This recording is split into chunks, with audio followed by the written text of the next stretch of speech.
क्योंकि ये सम्मान, ये प्यार प्रभु से विमुख कर देता है। देखो हम जी तुम्हारे बिना जी नहीं सकते, तुम चले गए तो मेरा क्या होगा। अब वो उसकी बात में ही समझो तुम्हें कितना प्यार कर रहा है। वो क्या कह रहा है? तुम चले गए तो मेरा क्या होगा। ये प्यार है। क्या सोच रहा है वो? मेरा क्या होगा। बस पकड़ लो, कोई तुम्हारा नहीं।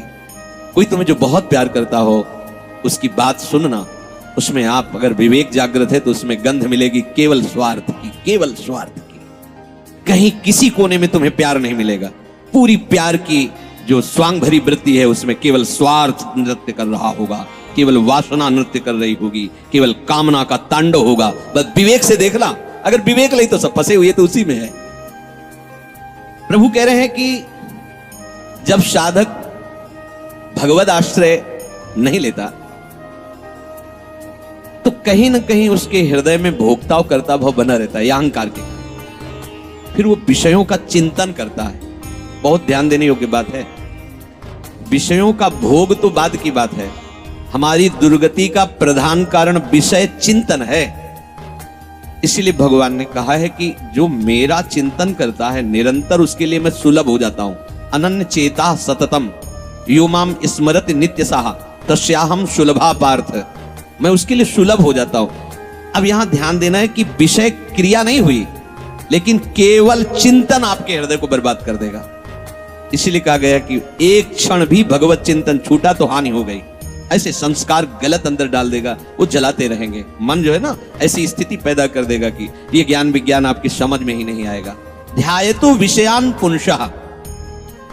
प्रभु का आश्रय ना लेने के कारण, प्रभु के परायण ना होने के कारण, निरंतर भगवत चिंतन ना होने के कारण जो अंतर होता है वो विषय चिंतन होता है। ध्यान देना, दीर्घकाल निरंतर सत्कार सेवितो दृढ़ भूमि।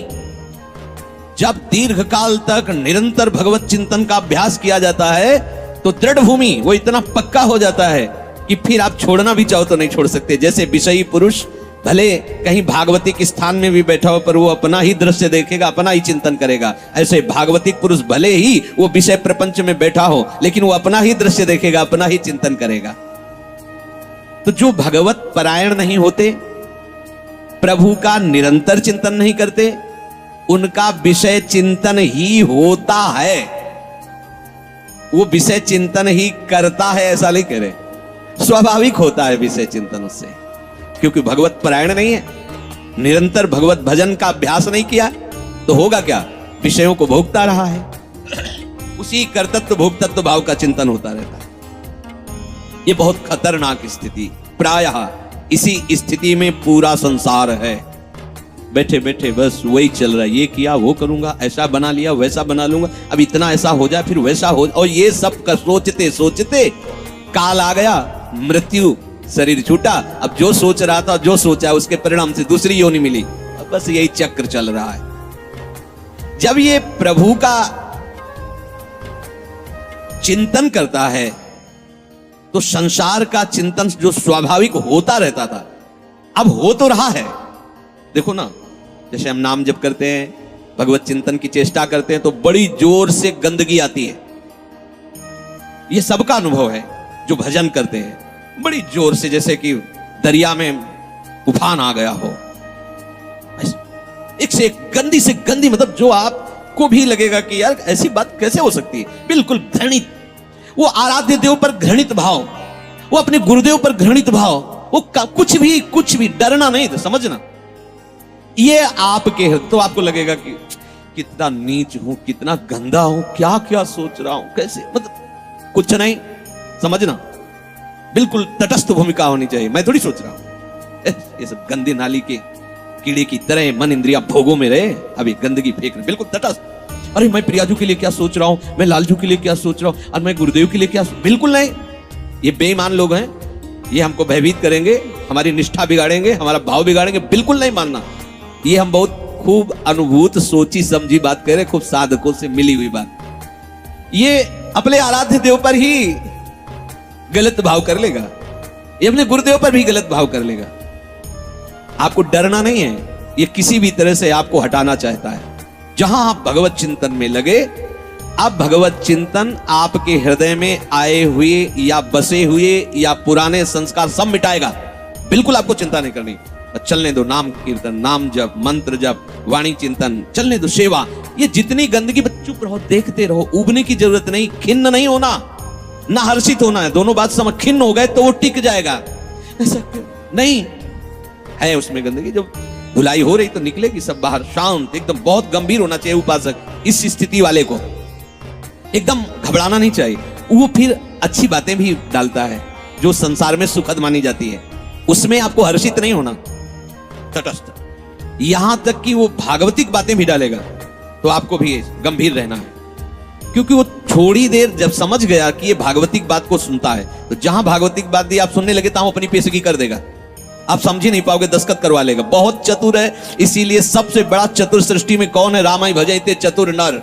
उसे सुजान कहा गया है, क्योंकि इन सब चतुरों को भी काबू में करने की सामर्थ्य भगवान नाम जापक में है। एक एक हरकत वो मन की देखता रहता है, एक एक हरकत, छोटी सी छोटी उसकी चेष्टा। अच्छा समझ में आ रहा है? ठीक, कुछ नहीं, कोई नहीं बिगाड़ सकता। बस आप झुकना नहीं। इस पे बाहर की बात नहीं कह रहे, यहां की बात। आप उदास मत होना, आप निराश मत होना, और आप इनके आगे झुकना नहीं। इन दुष्टों के समुदाय के आगे एक से एक पेशगी देंगे, आपको निराश करने की चेष्टा करेंगे, आपको ऐसा कर देंगे कि लगेगा इस भोग के बिना तो हम जी नहीं सकते, अब ये भोग भोग ले, फिर भगवान मिले या ना मिले। झुकना मत इनके आगे। ये दुष्ट प्रवृत्तियां आपको रौंदने की चेष्टा कर, और आप तभी नहीं झुकेंगे जब मत परायण भगवदास। अगर भगवदास तरेरी तो बातें बोलते रहो, कुछ चले होने वाला, वो अपने आप वहीं आपको आकर्षित कर लेंगे। तो जो भगवद आश्रय छोड़ चुका है और संसार का आश्रय लिए है, तो चाहे जितनी चतुराई करे, संसार का ही चिंतन होगा। और संसार का चिंतन है विषयों का चिंतन, और विषयों का चिंतन है दुर्गति। स्पष्ट समझ लीजिए, क्योंकि विषय चिंतन में राग, प्रियता, आसक्ति पैदा होती है। जैसे विषय चिंतन होता है तो उस विषय चिंतन के प्रति राग होता है, प्रियता होती है। अगर ये वस्तु मिल जाती आज खाने को, ये भोगने को, ये देखने को, ये सुनने को, मजा आ जाता, आनंद आ जाता। ऐसा राग, प्रियता और आसक्ति और विषय सेवन की ललक अब रहा नहीं जा रहा। ये कब शुरू हुआ? विषय चिंतन से। ध्यान रखना, ध्यायतो विषयान पुंसः संगस्तेषुपजायते। विषयों का ध्यान करने से, चिंतन करने से विषय संग अर्थात आसक्ति उसके हृदय में प्रकट होती है। अब तो रहा नहीं जा रहा, अब वो भटक रहा है। क्या करूं, कैसे करूं, कहां वो पाऊं, ललक रहा है। बड़ी दुर्गति की ये स्थिति होती है। प्रायः हर साधक इस आग से जल करके आगे निकलता है। आग बुझाने की चेष्टा मत करना। इसमें अगर आपने थोड़ी भी बैलेंस बनाने की कोशिश की तो मार्ग छूट जाएगा। इस आग से ही निकलना है, पक्का तय करो। आग को बुझा करके निकलना है, कभी नहीं, निकल ही नहीं सकते। और जब आप इस आग में कूदोगे तो आग जलाएगी नहीं, चंदन हो जाएगी।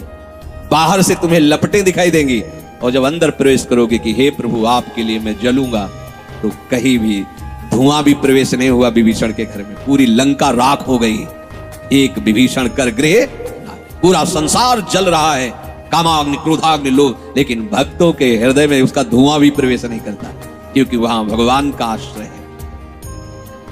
विषयों का सेवन शरीर से भी ज्यादा घातक है मानसिक सेवन।